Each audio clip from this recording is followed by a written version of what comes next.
We're talking about a postcard marketing system today. I'm going to go over 4 things that are important to know if you are considering sending postcards. First, should you be sending postcards?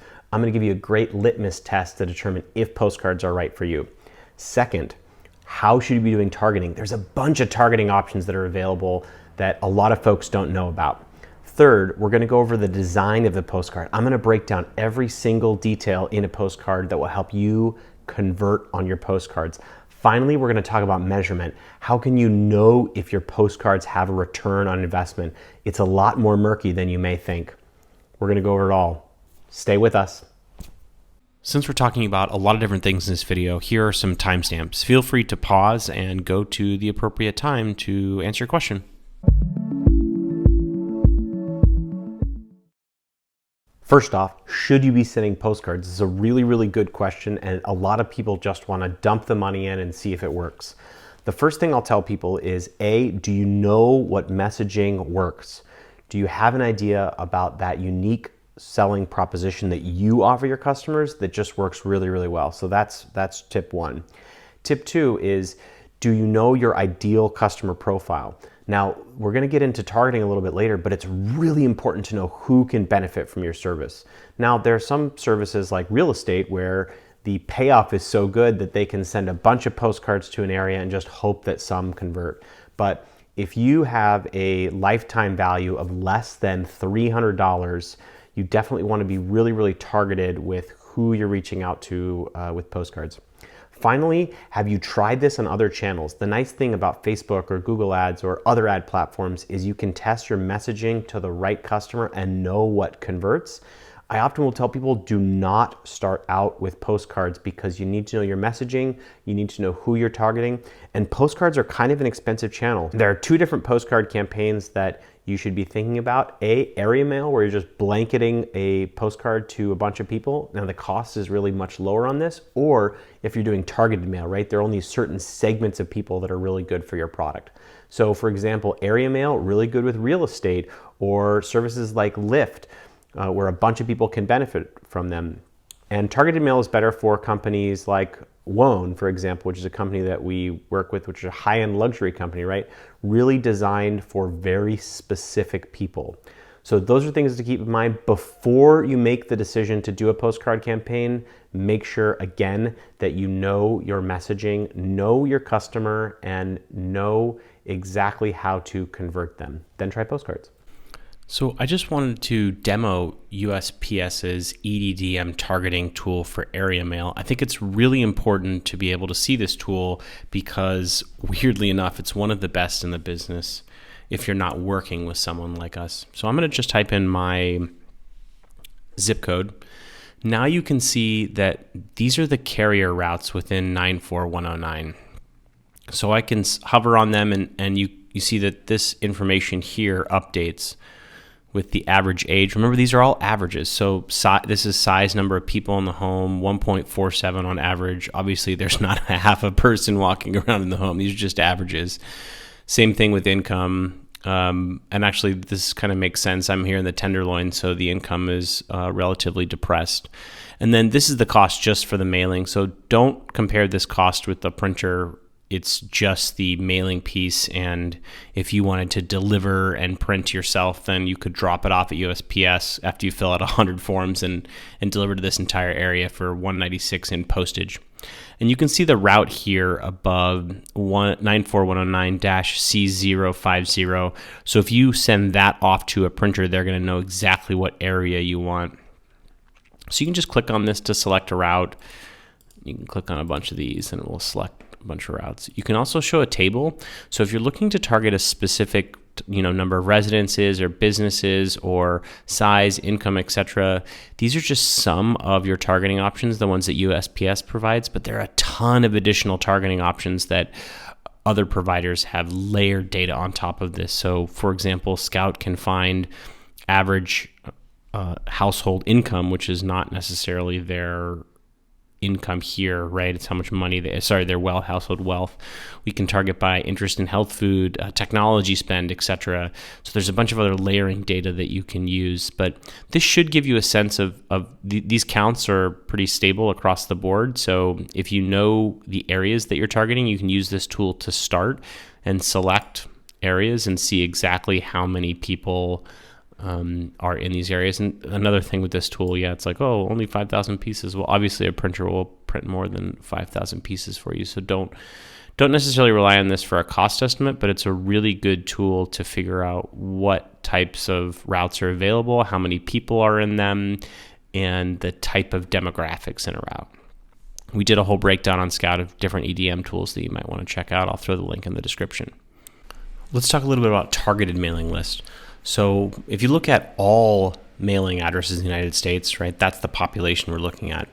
Now, most of those are encompassed in what are called occupant lists. So that's about 95 to 97% of all addresses are included in occupant list. And these are basically just straight up USPS addresses. So you want all addresses in San Francisco, that's an occupant list. Now, within that group of folks, there's a targeted consumer data list, which you can find tons of different data about people. So you want to know people that are into turtles and have, more than 3 kids in the home, you can get that in the targeted list. But you should just know that that's only 75% of the total US population. Let's dive into different types of lists. So let's talk about consumer data. So there's basic things in a lot of different consumer data: home value, homeowner, age, gender of children, marital status, address type, length of residence, right? How long they've been in the home. And there's some deliverability details here. There are two primary compilers, Excelsior and Axiom, and you can see some differences here between the two compilers. We will use different compilers depending on what data we're looking at. Selects are basically just different ways to target, and you can target based on voter preference, health information, life stages, new parent, empty nester, did they just move, wealth percentile, their modeled credit score. So credit scores are private, but you can do things that are basically based off of credit scores, education level, occupation, month and year of birth, etc. So lots of different things to target if you're doing consumer targeting. Let's talk about business data. Business data is interesting because there's basically Dun & Bradstreet, which compiles most of this data. And, sometimes I'll use this data depending on the industry I'm targeting. If it's a really high turnover industry, I generally will just build these lists myself. So whether it's targeting on different sites to find like updated list of businesses, there's Secretary of State information that's public on business data. There's also auto data. So for one customer, what we did is actually excluded anyone that owned a car and targeted just folks that didn't have cars. And you can do that by overlaying the consumer data with auto data. Then, of course, there's additional information about businesses that you can target. And feel free to just pause here if you'd like to read more. These are high definition screens, so you should see it at 4K. Also, let's talk about property data.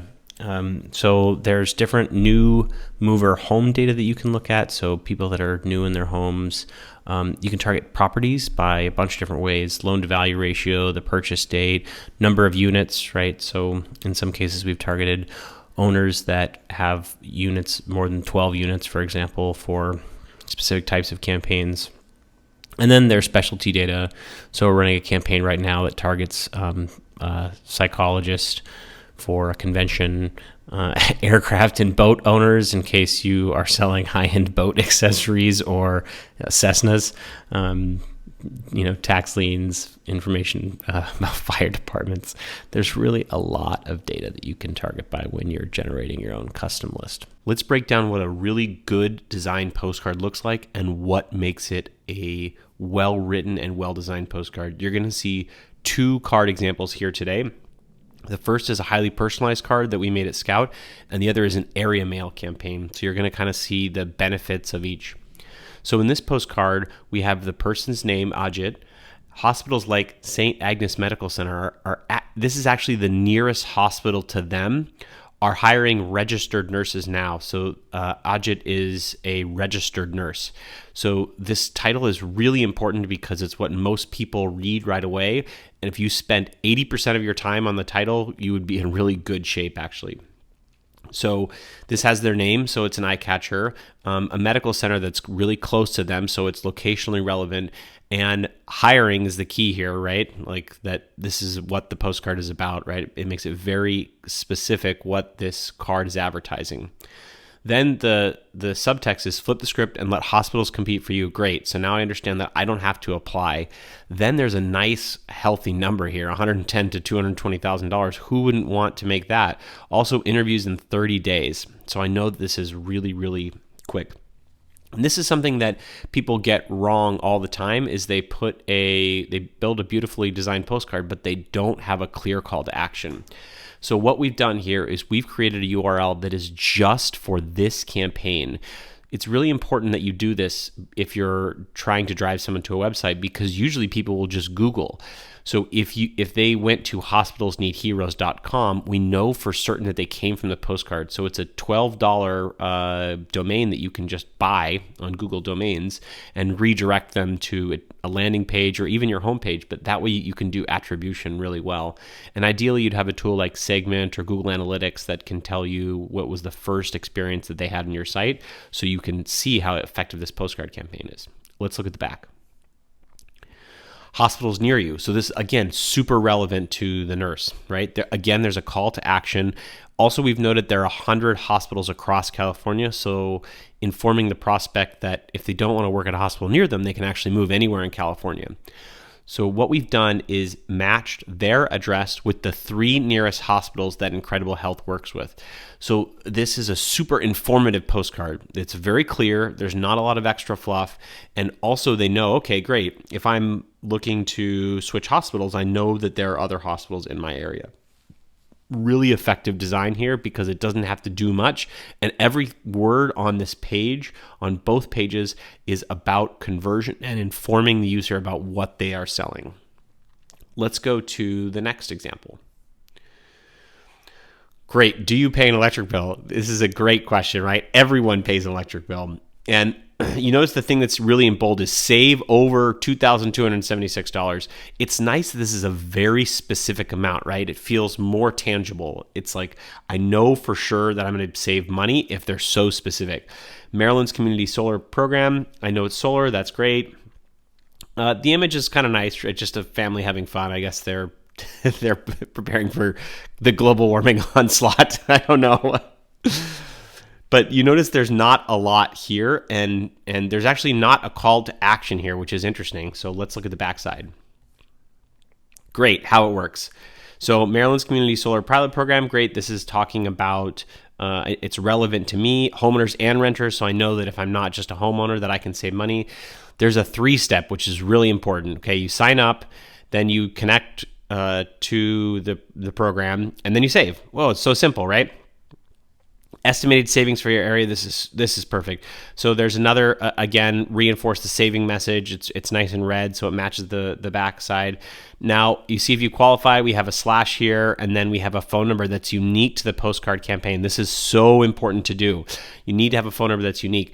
You can include a local phone number and just have it forward, and that way you can track incoming calls. Scout does this by default in all of our campaigns because attribution is a lot harder with postcards because people may pick up your card and do something with it a day later, a month later, 2 months later. And there's also some, deliverability questions about, well, when did the postcard get there, especially if you're sending standard mail. So these are great things to keep in mind when you're designing a postcard. Think very, very much about your headline. And ideally, you'd have someone that does not know your product design the postcard for you, because then they're going to help you structure messaging and design to pitch your product to someone that has never heard about it before. It's really important to get an outsider's perspective. Those are designs. Hopefully that was a really useful dig into the design of a postcard. Now we're going to talk about the final piece, which is super important and so many people overlook. What is your strategy to be able to measure your return on investment? This is so important, and it's the last step, but some people forget it.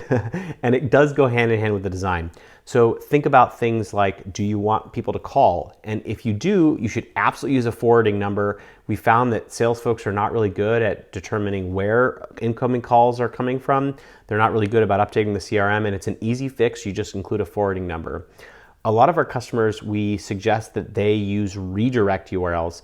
Now, you may be tempted to use a slash, so like sendwithscout.com/Postcard Marketing System, for example, but people often just drop that off. So don't do that. Instead, register a brand new URL, like try sendwithscout.com, right? People are much more likely to type that in, and then you can just redirect to a landing page or your home page. There's a bunch of other tracking strategies.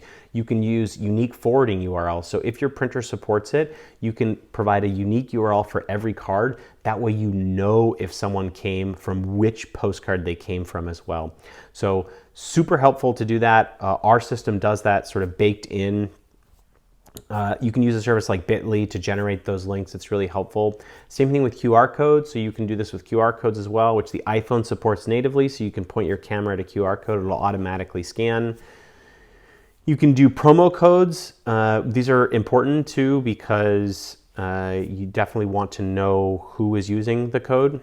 And it's really, really hard to do this tracking if you don't think about these tracking strategies. And sometimes you'll want to layer the tracking strategies. So you may have a phone number that forwards to your sales rep on one side and then a custom URL on the other. And it's really good to do that so you know what the top of funnel interest was. And that way you'll know, was it my messaging that was a problem? Were people interested but they couldn't convert? Maybe my website needs help or my sales process isn't quite dialed in. And that way you can have a better understanding if the channel is right for you. And a good postcard marketing system is going to involve all of these components. One, should you be doing postcards, right? That's a key thing. Two, what does the targeting look like and are you targeting the right folks? Three, is the design really great and designed to convert? Now, a lot of people will think about a postcard like a billboard. It's not. You need a huge call to action. We talked about that in the design section. And finally, can you measure it? Do you know for sure if people are coming from the postcard and then converting from the postcard? Now, there's a bunch of other strategies we share on the website. I'll throw some more of them down in the description, but hopefully this video gave you a really good understanding about if you're going to build a postcard marketing system, what are the things that you need to think about. I'm happy to share other tips and tricks. Let me know. Thanks. Bye.